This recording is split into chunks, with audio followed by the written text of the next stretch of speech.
Monday, June 8th, 2026, and a lot of fun today because we have a list of how people are using AI. I don't know where this list came from or how recent it is, but it seems pretty close. And then we've got Sam's sports news. So we're starting out with the AI because I really like this list. So it is in order of 1 to 100 top uses of AI.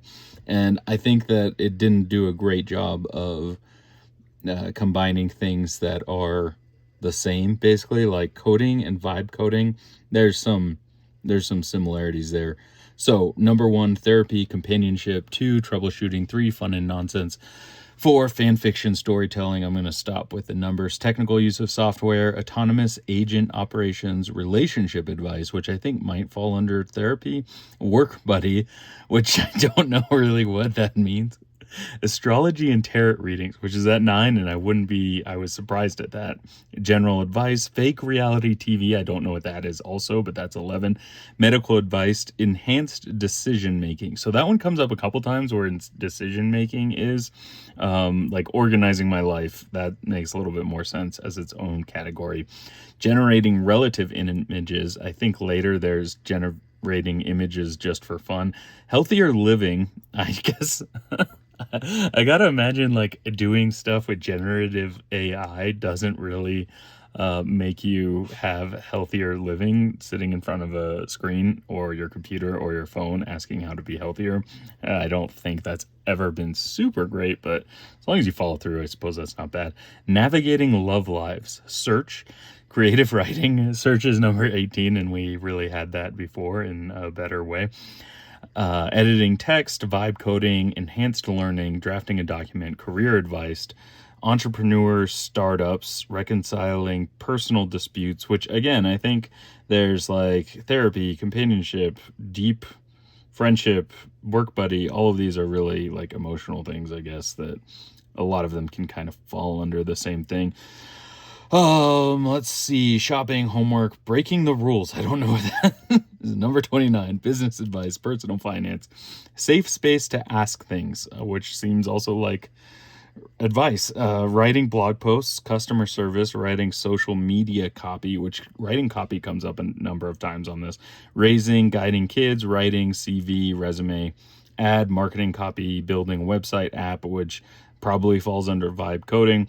Writing essays, jumping to the useful info, and like I guess maybe summarizing stuff, drafting emails, boosting confidence. I really love that one. Like I might try that and ask Gemini to boost my confidence. Generating video, legal research, understanding. This is a word that will get censored.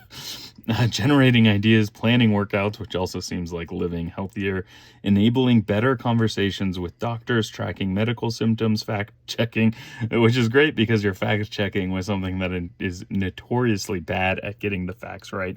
Yesterday we asked Allegra, that's what we use when we don't want to trigger the Amazon Alexa, how many Kung Fu Panda movies there are. And there are 4, I think, right now, and she thinks there's only 1. Editing digital images, critique and counter arguments, corporate LLMs, making sense of academic papers, drafting formal letters, seeing blind spots, which is, it's funny because I think of like a car, but you can understand what that one is.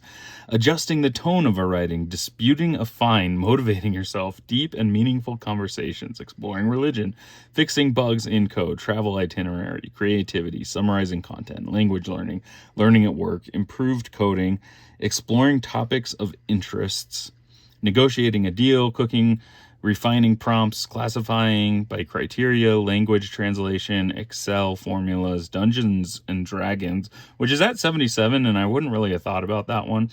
Generating code, again, we've got that one on there like 4 times, I guess. Getting past writer's block, writing a press release, thinking better, structured thinking.